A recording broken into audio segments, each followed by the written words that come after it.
बिस्मिल्लाहिर्रहमानिर्रहीम। अस्सलाम वालेकुम। आज 10 सितंबर बरोज़ हफ़्ता हम बात करेंगे लाहौर हाई कोर्ट में एक अहम दरख्वास्त दी गई ममनुआ फ़ंडिंग केस का जो फ़ैसला है इलेक्शन कमीशन का, उस पर इतना बड़ा डेंट पड़ गया है और ये इतनी बड़ी कार्रवाई शुरू हो गई है कि इलेक्शन कमीशन का फ़ैसला ना सिर्फ बदनीयती पर मबनी है ये साबित हो रहा है, बल्कि ये फ़ैसला ही गलत था और उसमें इतने बड़े ब्लंडर किए गए हैं। इलेक्शन कमीशन ने सिर्फ़ और सिर्फ हुकूमती इत्तेहाद को खुश करने के लिए इतने बड़े ब्लंडर किए गए और उस पर समाअत हुई। ये एक पाकिस्तानी हैं, बरतानवी नज़ाद पाकिस्तानी, जिनको गैर मुल्की शो किया गया था इलेक्शन कमीशन की तरफ से, और उस गैर मुल्की की तरफ से बिनश फरीद इनका नाम है और इनकी तरफ से ये बरतानवी खातून हैं और इनकी तरफ से एक दरख्वास्त दायर की गई थी लाहौर हाई कोर्ट में। जस्टिस शाहिद करीम साहब की अदालत में समाअत हुई। अज़हर सदीक एडवोकेट साहब इसमें वकील थे। इस दरख्वास्त के अंदर जो मौक़िफ़ अपनाया गया, आगे मैं आपको पिटीशन जो है वो भी बताता हूँ कि पिटीशन में क्या मांगा गया। इसमें जिनको फ़रीक बनाया गया, बिनश Farid versus Islamic Republic of Pakistan etcetera writ petition थी और इसमें जो फ़रीक बनाया गया है उसमें जो कैबिनेट डिवीज़न है, मिनिस्ट्री ऑफ पार्लियामेंट अफेयर्स है, इंटीरियर डिवीज़न है, इसके अलावा इलेक्शन कमीशन ऑफ पाकिस्तान है और अकबर बाबर है, अकबर एस बाबर, सिकंदर सुल्तान राजा को इसमें पार्टी बनाया गया है, निसार अहमद दुरानी को पार्टी बनाया गया है, शाह मोहम्मद जतोई को पार्टी बनाया गया है और इसी तरह मिस्टर मोहम्मद अरशद को पार्टी बनाया गया है, मंजूर अख्तर मलिक को पार्टी बनाया गया है, मसरूर और पीटीआई को भी पार्टी बनाया गया है, पीपल्स पार्टी पार्लियामेंटेरियन को भी, मुस्लिम लीग नून को भी, पीपल्स पार्टी को भी इसमें अलग बनाया गया है। और इसमें जो अदालत से इस्तदा की गई है वो ये है कि that the petitioner is a national and non resident citizen of Islamic Republic of Pakistan currently residing in United Kingdom as an overseas Pakistani with valid Pakistani or passport and national identity card. The petitioner has also approached the Election Commission of Pakistan after the publishing of the impugned Election Commission notice, whereby many other overseas Pakistani have also been denied being a foreign national. That it is an undeniable fact that elections in any country go straight to the core of the principles of democracy. आगे इन्होंने facts discuss किए और इसमें जो इनकी तरफ से अब बिनश फरीद, ये जो इलेक्शन कमीशन का फ़ैसला है, उस इलेक्शन कमीशन के फ़ैसले में जो फॉरेन नेशनल डोनर हैं उनकी जो एक लिस्ट दी गई है उसमें 19 नंबर पर हैं बिनश फरीद। $250 इन्होंने जो इनकी तरफ से डोनेट किए गए और इनको लिखा गया नॉट पाकिस्तानी, इनको फॉरेनर लिखा गया। ये इलेक्शन कमीशन का फ़ैसला है और उसमें इनको लिखा गया। अब इसमें अदालत से ये कहा गया और अदालत से ये इस्तदा की गई। इस्तदा मैं आपको बाद में पढ़ के, पहले जो अदालत में कार्रवाई हुई, अदालत में समाअत शुरू हुई। जस्टिस शाहिद करीम साहब बड़े खूबसूरत जज हैं और उनके बड़े अच्छे फ़ैसले हैं। उनकी अदालत में जब समाअत शुरू हुई तो अदालत में वकील दरख्वास्त गुजार ने यह मौक़िफ़ अपनाया कि ख़ातून ने पाकिस्तान तहरीक इंसाफ की फ़ंडिंग मुहिम में रकम अतिया की थी। ख़ातून ने फ़लाह आमा के तहत फ़ंड दिया। ख़ातून की रकम ममनुआ फ़ंडिंग के ज़ुमरे में नहीं आती और उसने पाकिस्तान तहरीक इंसाफ को बतौर सियासी जमात फ़ंड किया था। दरख्वास्त गुजार ने कहा कि हुकूमत ने सियासी बुनियादों पर इसके ख़िलाफ़ इंतकामी कार्रवाई शुरू कर दी। हुकूमत ने दरख्वास्त गुजार ख़ातून को नॉन पाकिस्तानी करार दे दिया है। वकील ने इस्तदा की कि अदालत हुकूमत की ख़ातून के ख़िलाफ़ कार्रवाई को कलअदम करार दे।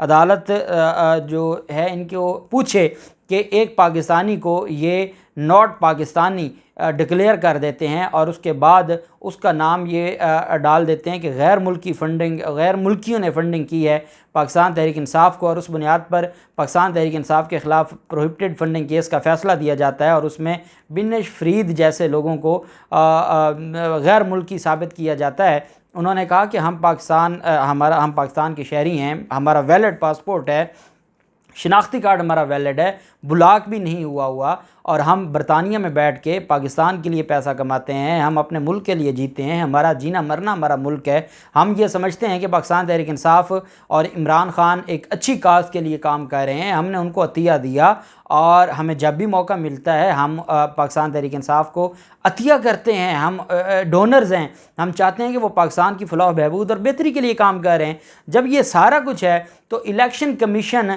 कैसे उस केस में हमें गैर मुल्की लिख सकता है? इलेक्शन कमीशन इतना बड़ा ब्लंडर कैसे कर सकता है? उन्होंने कहा ये सिर्फ मेरा मसला नहीं है, ये दर्जनों पाकिस्तानी हैं जो अपनी वीडियोस जैसे उनको मौका मिलेगा वो पाकिस्तान आएंगे तो वो भी केस फाइल करेंगे। हो सकता है कि हमारे केस में वो दरख्वास्तें देना शुरू कर दें। हकीकत ये है कि उनको भी गैर मुल्की शो किया गया है, बताया गया कि ये गैर मुल्की हैं। हम कहाँ से गैर मुल्की हैं? हम पाकिस्तानी हैं। हम अगर दोहरी शरीयत है तो वो भी पाकिस्तान के कानून ने अलाउ किया, तभी हम दोहरी शरीयत है। उसका ये मतलब नहीं है कि ये हमें गैर मुल्की कह के हमारी तौहीन करें, हमारी इंसल्ट करें। और ये ओवरसीज़ पाकिस्तानी जो दोहरी शरीयत वाले हैं, पहले उनसे हक़ नुमाइंदगी छीना, अब उनको ये गैर मुल्की करार देकर तौहीन कर रहे हैं। बरतानिया में रिहाइश जो पाकिस्तानी नज़ाद ख़ातून है, उसने कहा कि इलेक्शन कमीशन ने मुझे जो गैर कानूनी तौर पर गैर मुल्की करार दिया है। उन्होंने कहा कि पीटीआई को मैं अपनी हक हलाल की कमाई टैक्स के साथ ऑनलाइन ऑफिशियल अकाउंट से मैंने भेजी। उन्होंने कहा कि ये ममनुआ फंडिंग नहीं है, कोई गलत तरीके से पैसे मैंने नहीं दिए, डायरेक्ट अकाउंट में पैसे मैंने जो है वो ट्रांसफ़र किए। मेरी इलेक्शन कमीशन से मैंने गुजारिश की कि गैर मुल्क में मुकीम पाकिस्तानियों को गैर मुल्की अपने सियासी मफादात या ज़ाती मफादात के लिए, सियासी मकासद के लिए जो है वो गैर मुल्की साबित ना करें। हम मुहिब वतन पाकिस्तानी हैं, पाकिस्तान का हम दर्द रखते हैं, पाकिस्तान से मोहब्बत करते हैं। अगर यही सिलसिला जारी रहा तो हमारे लिए बड़ा मुश्किल हो जाएगा और हम बड़े डिसहार्ट हुए हैं इस सारी की सारी कार्रवाई से। अब ये उनका अदालत के में जो उन्होंने अपना रोना रोया और अदालत को बताया कि हमारे साथ कितनी ज़्यादती हो रही है। अदालत से जो इस्तदा की गई उनकी तरफ से, वो अदालत में अपनी दरख्वास्त में कहते हैं, it is therefore prayed that in the interest of justice that this honourable court may be pleased to declare that all actions, proceedings and orders breaching privacy of the petitioner and other overseas Pakistanis are violative of constitutionally guaranteed rights of the petitioner and other Pakistani citizens। जो election commission ने जो inquiry की है और जिस तरीके से इनके अकाउंट्स की जांच पड़ताल की है, उन्होंने कहा इसको डिक्लेयर किया जाए कि यह गैर कानूनी है। Declare that impugned executive actions by respondent number 1 in connection with impugned election commission proceedings and impugned notice are without jurisdiction। Pakistani हुकूमत ने इलेक्शन कमीशन के फ़ैसले की बुनियाद पर जो उन पाकिस्तानियों के ख़िलाफ़ कार्रवाई शुरू कर दी है जिनको इन्होंने गैर मुल्की लिखा है, उसको भी रोका जाए और उसको ख़त्म किया जाए। Hold that impugned election commission proceedings including notices and orders, impugned scrutiny and impugned notice do not fall under the political finance regulation in terms of Article 117(3) of the Constitution of Islamic Republic of Pakistan as well as Article 6(3) and 2(c)(3) of PPO, political parties order, being the same are unlawful being excessive exercise of authority and jurisdiction। कि election commission ने ये जो कुछ किया है, scrutiny committee ने जो कुछ किया है, हमारे अकाउंट्स को चेक किया गया, ये सारे का सारा गैर कानूनी है। इनके पास कोई हक़ नहीं है कि ये अपने सियासी मफादात के लिए अपने शहरियों को के ख़िलाफ़ ऐसे फ़ैसले दें। Hold that any reference and order by election commission beyond article 17(2) of the constitution as well as article 15 of PPO is without jurisdiction, unlawful and illegal। और इसमें यह कहा गया कि any other appropriate relief which this honorable court deems better may kindly be granted। अदालत को ये कहा गया कि जनाब मेहरबानी करें, इलेक्शन कमीशन का वो जो फ़ैसला है, इलेक्शन कमीशन की जो कार्रवाइयाँ हैं, स्क्रूटनी कमेटी की जो रिपोर्ट है, हमारे ख़िलाफ़ जो नोटिस हैं, जो हुकूमत की हमारे ख़िलाफ़ कार्रवाई है और FIA और बाकी जो इदारे हमारे ख़िलाफ़ कार्रवाइयाँ उन्होंने शुरू कर दी और हमारी जो तौहीन की गई है, इस सारी चीज़ों के ख़िलाफ़ एक्शन लिया जाए और हमें इंसाफ़ दिया जाए। और हमें कानून के मुताबिक हम इंसाफ़ चाहते हैं और हमें ये इंसाफ़ दिया जाए।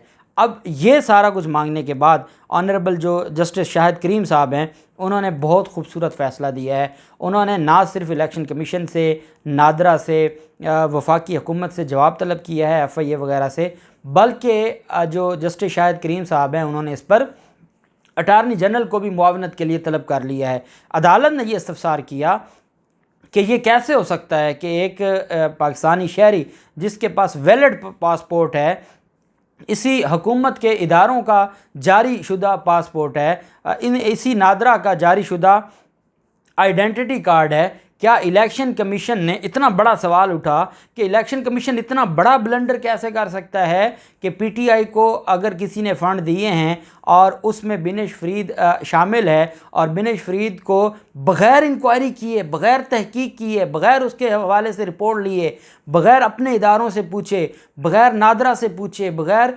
वजारत दाखिला से पूछे, ये कैसे उन्होंने कर दिया कि एक पाकिस्तानी को गैर मुल्की डिक्लेयर कर दिया। और इस तरह जब अज़हर सिद्दीकी एडवोकेट साहब ने अदालत से कहा कि जनाब ये एक मामला नहीं है, दर्जनों ऐसे पाकिस्तानी हैं जिनकी तौहीन की गई है, जो पाकिस्तानी हैं, जो आज भी पाकिस्तान में मौजूद हैं, कोई बहावलपुर का रहने वाला है, कोई गुजरांवाला का रहने वाला है। उन्होंने कहा कि कुछ तो ऐसे हैं जो ओवरसीज़ भी नहीं हैं, जो इस वक्त पाकिस्तान में हैं, वो दोहरी शरीयत वाले भी नहीं हैं, उनके नाम भी शामिल किए गए।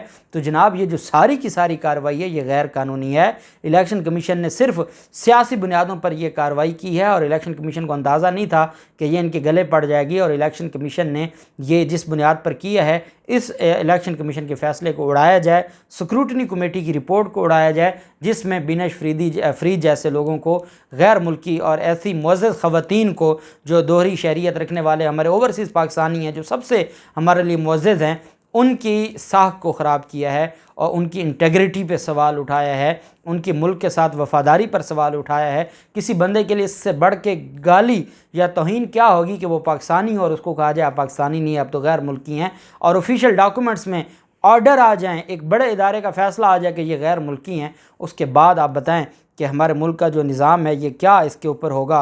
बहरहाल अब अदालत की तरफ से इसके ऊपर नोटिस भी जारी कर दिए गए हैं, और अदालत की तरफ से अटॉर्नी जनरल साहब को भी तलब किया गया है। और मैं ये समझता हूँ कि ये वो केस है, और ये वो चीज़ें हैं। एक तो इलेक्शन कमीशन का फ़ैसला पाकिस्तान तहरीक इंसाफ ने इस्लामाबाद हाई कोर्ट में चैलेंज किया हुआ, और उसमें ये सारी चीज़ें शामिल हैं।